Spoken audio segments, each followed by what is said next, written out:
Every year, gamers from around the world gather to check out the latest games at the Penny Arcade Expo. PAX East may not be as big as PAX Prime, but it still carries upwards of 60,000 people in attendance. Yes, yes, yeah! What's that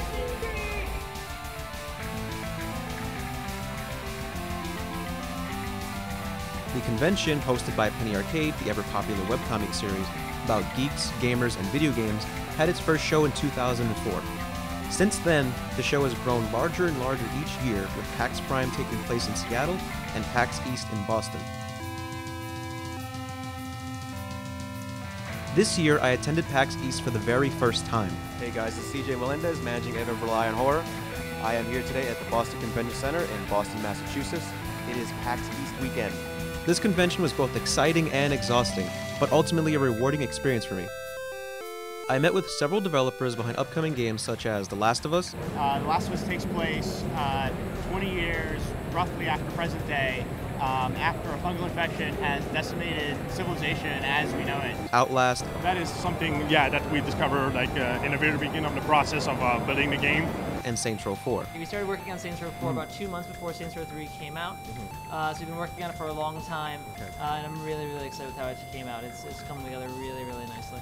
I had a chance to go hands-on with these games as well as talk to the folks behind them. Daylight is a procedurally generated psychological horror game on the PC. Pretty much, we worked on horror games before. One of the things that's always a problem with horror games is once you experience something once, you can never have that same feeling again. So we built a system that actually lets you, we randomize the location of pretty much events that will happen. So you can be scared by these things over and over and over again because you never know when they're going to happen or where they're going to happen. So how do you tell a linear narrative with a randomly generated world? So the narrative is actually more of a sandbox. So we actually allow the player to pretty much pick up items in the world. It gives you a better idea of what happened in this hospital. So you pick up newspaper clippings, you pick up incident reports, you click up all these items and stuff that pretty much fill in a puzzle piece of what's going on in the story that's being told. And you're pretty much just finding out the history of this place and why it's messed up. And also, that thing starts to allude to maybe why some of these things that you're experiencing are happening to you at this point. So, when I played the game, I noticed that the cell phone never left my character's hand. I'm wondering, what kind of abilities does the phone have? Like, is it a multi-tool? Like, how prominent is it going to be in the game? So right now, the primary object of the phone is pretty much to be your source of illumination. It's your light to help you navigate through the world. We also have a compass on there right now to give you some type of proximity of what directions you have and have not gone. And there's other things too, like if you turn around, you can actually look down at your footsteps. We have some backtracking tools as well. There's some thoughts of other things that the phone can do, but right now we're pretty much using it as an illumination source. Actually, you go try to do some tests, and we really want a player to feel like having a camera is really like having a weapon in first-person shooter games. So then that's why you can reload your batteries, but definitely going much further into the focus, and then maybe let's say if the player falls on the ground and being hit, like having cracks on the lens.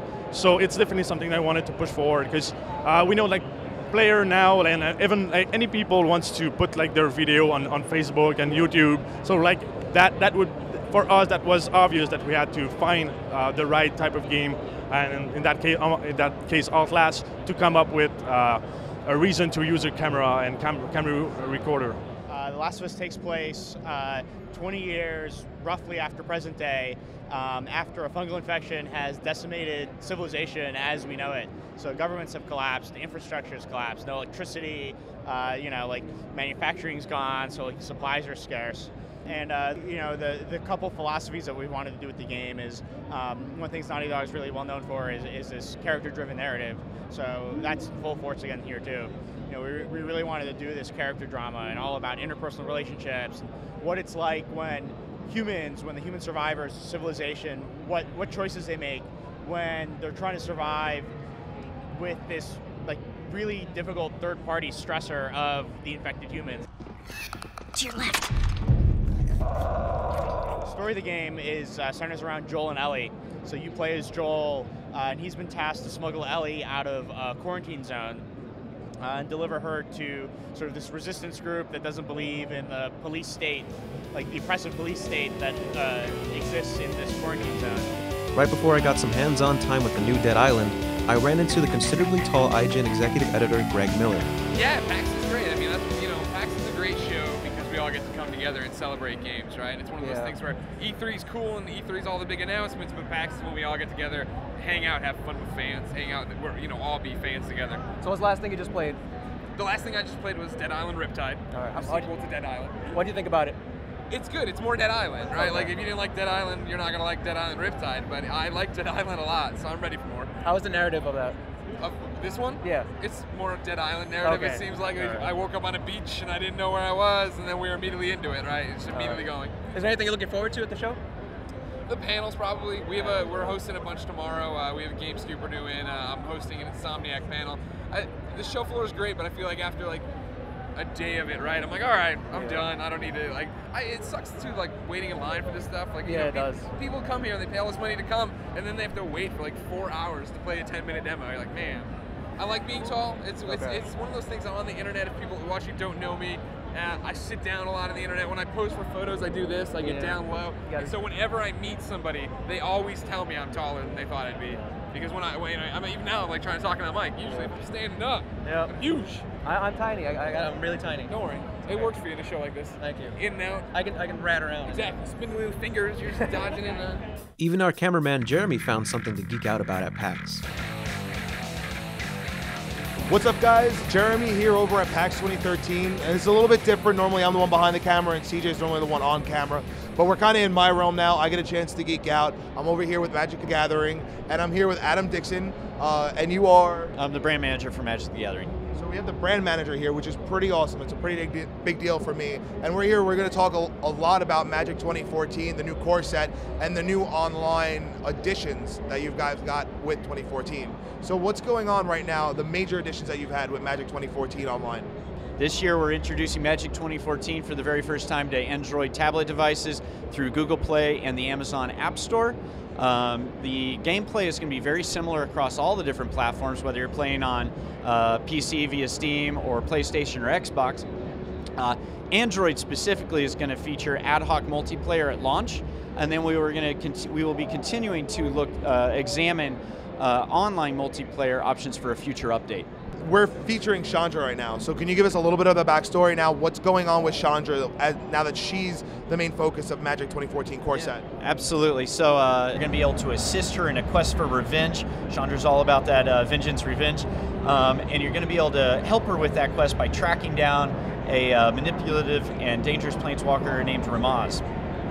All right, cool. And so do the old planeswalkers play as big as a part within 2014, or are they just really just a small side story that's going to happen within 2014? We haven't announced all of the planeswalker lineup that you're going to see in 2014, but you can certainly expect that you might see some, but the focus will certainly be on Chandra this summer.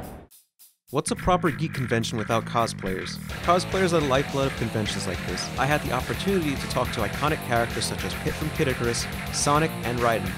I feel like when I go to anime conventions, I kind of lack that interpersonal connection with people. So this is completely different, and that's what I'm really taking away from it. Just meeting new people, networking. I see it more of a giant networking event. Oh, I'm loving it. It's the third day and very tiring, but it's very, very worth it. There's just so much to do and so many lines to wait in, just phenomenal. How about you? This is actually my first PAX, and I love it more than any convention I've ever been to. I just love the feeling here, and people are just really kind to you, and I loved going to the Eidos Montreal booth. I'm plugging you guys, by the way. Love you, Matt Adam. I love that booth, being able to play the games and whatnot, and how nice they were giving away content, letting the players experience these director's cut games hands-on, especially with the Resident Evil remake games like Bastion and their new game, Supergiant's new game coming out. I just love being immersed in this culture. Yeah, Transistor, yeah. This is our first year. It's very different from other conventions. It's exciting.